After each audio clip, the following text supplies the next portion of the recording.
Hey gang, this is Ryan Cozy. I'm a friend to you on Facebook if you're getting this or if you're taking the time to look at it. But I wanted to do something that I've been challenged with from the pastor of my church, and it's actually sharing my grace story. And so many of you know me in a variety of different contexts. You may know me from childhood or from my grade school years. You may know me from college. You may know me from the academic world or the business world, or you may know me from any variety of reasons. And so I'm a little nervous to do this, but I'm also excited. A pastor of our church had challenged us to share our story of how we became Christians in our life. And so I wanted to take a few minutes and do that. And I understand from the outset that some of you I consider very dear friends, and I know that we've had some great conversations about this, and we couldn't be further apart from one another in this process. And so I just want to be sensitive to that, but I also want to share what I believe is the source for my changed life, and that is Jesus Christ. When I grew up, I'm from East Cleveland, and I grew up on the east side and the west side for a few years, and my father was transferred to Niagara Falls, New York, where I spent the majority of my grade school years before going to college. And my mom and dad are really good parents. I think my mom and my dad, I think the legacy that they leave me is my mom and dad did the best they could with what they knew how to do as parents. And I will always thank them for that, and I'll always respect them for that. One of the things that they taught me, being from a blue-collar family, my dad's a factory guy, my mom is a bus driver. And I'm very proud of that. Like I'm not embarrassed by that. I love that about my mom and my dad. And one of the things that they instilled in me was hard work, and so I always appreciated that about them. But what's interesting about this story is that sometimes, like when I look at the Bible, it's not really about me; it's about someone else, and so that's always been an interesting rub for me in my grace story. But growing up, was a baseball player. Tried to play collegiately at Bowling Green State University after I finished high school. What I realized in being there was I could play, but I wasn't going to play college baseball. The great team there, but it was definitely past my ability level. And so I just had to kind of turn into what was it that I was good at. Well, I was a hard worker, so I worked really hard in school, studied really hard, and got really good grades. But one of the things that happened to me was in 1997, in my dorm room, 147 Batchelder Hall, I had been given a gospel tract. They hand them out on college campuses, and it is basically like, do you want to know for sure that you can go to heaven based on what the Bible has to say?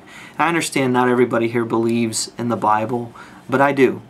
And so I was interested in it. You know, growing up Catholic, I thought, man, you know, like I've been a loyal Catholic my whole life, and I just want to figure out, like, what does it mean? How can I know for sure to go to heaven? And so there were a couple of verses that really stuck out to me. And I would encourage you, if you have a Bible, read Romans 3:23, Romans 6:23, Romans 5:8. But there was one verse in particular that stood out to me, and that was Ephesians 2:8 and 9. And I'm just going to read it for you real quick from my Bible. It says, "For it is by grace that you have been saved through faith, and it is not from yourselves, it is a gift from God, not by works, so that no man can boast." That verse rocked my world because, honestly, before I had read that, I would tell you that I was going to heaven. I was pretty sure that I was going to heaven because I was a hard worker and I hadn't killed anybody. I mean, that was my story, as silly as it might sound. But that spoke to me that salvation really had nothing to do with me as an individual. It had to do with Jesus Christ. And so I started to really read the Bible more and more. And as a Catholic growing up, I basically looked to my priest or my Monsignor to explain the Bible to me. And this was the first part of my life where I started to pick up the Bible and read it for myself and try to own the responsibility of, like, reading the Bible.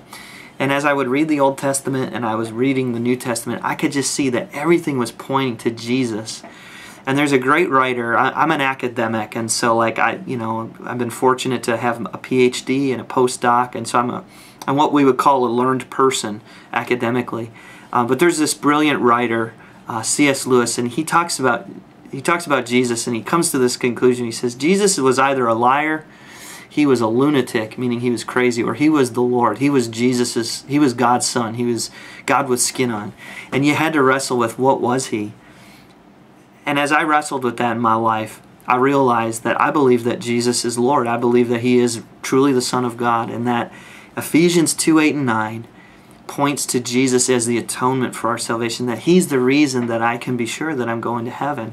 And like I said, I know that not everybody agrees with the Bible, but this is a story that when I prayed this prayer, I literally in my dorm room, I got on my knees and I asked Jesus into my life. I said, basically, God, I feel like I've known about Jesus, but I've never had Jesus be the Lord of my life. Like, asked him into my heart, prayed a prayer to ask him to come into my heart, and then to lead me. And here's what happened. When I prayed that prayer, it's not been pretty ever since. It's actually been filled with some difficulty along the way. But something changed in me. And I don't know how else to explain it other than Jesus. I've always had a problem with anger. I've had a terrible problem with anger since childhood. I come by it honestly. It's just been a part of my family history. I've had a terrible problem with my mouth. Not just cussing, but having just negative thoughts toward people, critical thoughts toward people. And the reality is, like, as I prayed this prayer and I started to read the Bible more, I started to pray to God more, and I started to learn more about Jesus, something else happened, and that was God started to surround me with people who were authentically on the same journey of following Jesus.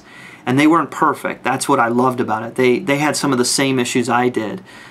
Struggled with things like drinking or doing drugs or whatever. I mean, there were all kinds of issues that people struggled with in their life prior to becoming a Christian, and they were still temptations after becoming a Christian.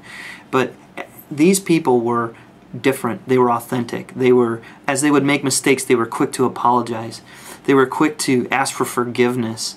And that was something I had not experienced. And one of the hang-ups for me with Christians growing up was I just didn't know if I saw anything different in them, anything authentically, genuinely different. And what I realized was, as I started to grow in my faith and I was surrounded by other men and other women, people like Matt Hildebrand, people like Jim Poorman, people like Mike Karen, people like David Dorich, men and women in my life who were not perfect but were quick to apologize, quick to ask for forgiveness, and quick to realize that salvation was not about them, it was about Jesus. And they just continued to change me. And since that time in 1997, I've become a husband. I'll be married 10 years next February. It's humbling to say this. I've totally dropped the ball as a husband at times. I've gotten mad at my wife. I've yelled at my kids. I've got 3 beautiful kids. And I lose my temper with my kids sometimes.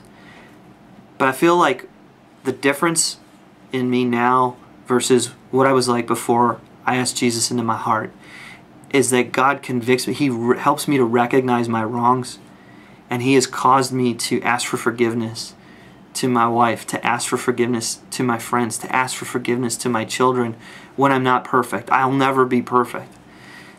But Ephesians 2:8 and 9 reminds me that it's not about me being perfect. It's not about me just being a hard worker. Those things are good. It's good to work hard. It's good to have a commitment to doing good things. But salvation is about Jesus.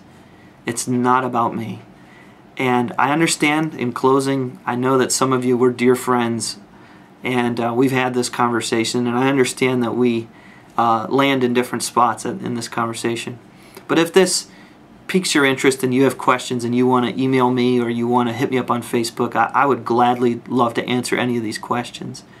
And I would close with just a reminder of Ephesians 2:8 and 9. Take a look at it, read it. But I would also encourage you, think about what C.S. Lewis wrote when he talks about Jesus was one of 3 things. He was a liar, he was a lunatic, he was crazy, or he was the Son of God. And where I've landed and what that's done to change my life has been amazing. And I pray you'd consider it.